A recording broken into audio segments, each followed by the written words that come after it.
What is up, Young and Hurt? We are back with another week, another episode, and I'm excited, and I'm going to tell y'all why. Right off the back, I'm going to tell you why I'm excited. Because my name is Moises, and I've been working behind the scenes since this podcast started. And finally, Deandra, finally, Tori, I am here in front of the camera, and I am blessed, and I'm excited to be here with you guys. But hey, let's get started. Who do I have to my left? It's Deandra. And who do I have to my right? Ricky. And who do I have to my far right? Tori. And Tori, tell me something unique about you. I have a dog. You have a dog? Is it a big dog, small It's a dog? really big dog. What's the name of it? Her name is Canela. Do you love her? I love her. Okay, all right. Ricky, something unique about you, bro. Oh dang. Oh, you put me on the spot here. I got slides on. Hey, hold up. Hey, for the podcast, explain to them what type of slides they are. They're easy slides. I'm not trying to flex. I'm not. That boy flexing on the podcast, though. He said, I showed up walking on my easy slides. Hey. How much? Honest truth, I spent 30 on these, but they're like 260. I got the hookups. That's what's unique about Ricky. His easy slides. But Deandra, what's unique about you? I don't got easy slides. Hey. All right, guys, something unique about me. I have to say it. Guys, if you don't know, I am this very popular Twitch streamer. And honestly, this is kind of like just my stream. All I need is just some comments. So, hey, Noe, who's production here? Can we do this on Twitch? Wicho, can we do this? I need some comments. I need some interactions with live people. I think this is a direction we need to go with.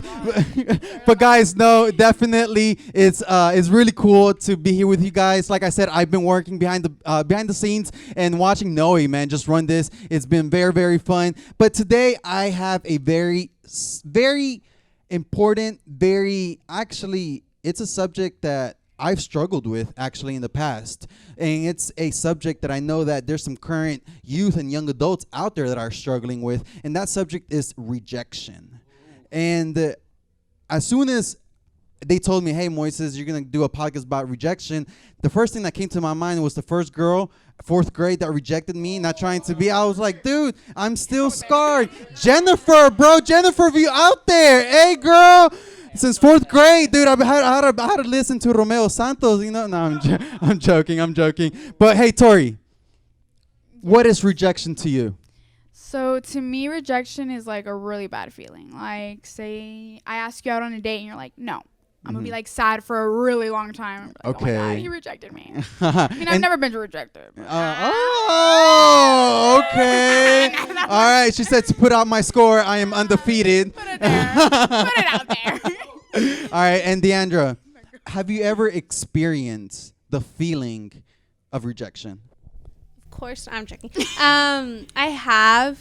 And it really sucks because it makes you question a lot of things. Like maybe you were thinking in some way originally, and then when that happens, you start questioning a lot about different things. I do have to agree with that. I think whenever we do experience rejections, the first thing that we do is we start questioning things. But before we go into detail about those questions, Ricky, have you ever experienced rejection, and how did you overcome it? Okay. I have experienced rejection a lot. A lot? Not gonna lie, I'll be honest. So you're the right person for this then. Yes. Keys. I like this. Keys. I have experienced it, but how I overcome it was different years, different situations. So every time I've overcame it, it was a different type of thing I've tried. Okay. One, of course, talk to God. Always went through it with God. And there were times where that helped me a lot was God and also friends. For me, friends is a very important thing. Yeah. And I just love to have a bunch of friends because back then I was very antisocial. Yeah. So I can't see that anymore. No one can see that anymore. But yeah, I used to be very antisocial, and I would talk to my friends. Yeah. So they would help me get through these tough situations. Nice. And Deandra, this question's for you. And there's one person that we look for during rejection, and how do you handle rejection with God? I think if you're a normal human being and you got feelings, at first you might either experience like sad or mad, because it didn't go your way. Like, who doesn't like get upset or feels positive when things don't go your way? And then from there, like, just let it out. Like, let out like those negative feelings, whatever you may be feeling. And then from there, you just kind of tell God and give it to him and just be like, I don't understand why this is happening. I don't get why. Like, it makes no sense. But I know the God that I serve. I know the God that I love. And I know that there's a reason behind it. And because of that, things will go out well. Amen, amen. And that is so true. And, most of the times we do take that rejection to the cross, right? We do take it to God. And sometimes, though, it's more than that, because rejection scars us. No one likes to feel rejected, right? I know that we've all been here. We've all experienced rejection some way, sometime. And I know that I experienced, especially at school, especially with some certain friends. And at school, felt that one. The worst thing that you want to do is be rejected with friends. Why? Because school is all about groups, and if you don't fill in with one group, you're going to have to fill in with another group. And you can go your all high school career trying to fit in, being rejected from one group to another, trying to figure out who you are. And I do want to read this Bible verse. I almost read your book. I know. I almost read your text messages. And it's in Psalm 27:10. And it says, even if my father and my mother abandon me, the Lord will hold me close. So something that I want to touch about, something that you said, Deandra, is that sometimes we take that rejection to the cross, right? And the only person that can heal us and the only person that can show us the way is God. And I have this question to you, Tori. Yes. Are you ready for this? Yes. To the people that are listening to this, and if they're experiencing rejection right now, what is something that you want to tell them? To always pray. If you're experiencing rejection with anything, like it could be like a boyfriend or like school, groups, it's always to like go to prayer or worship. And I feel like that helped me to a lot. Like prayer and worship helped me a lot with rejection. What about you, Ricky?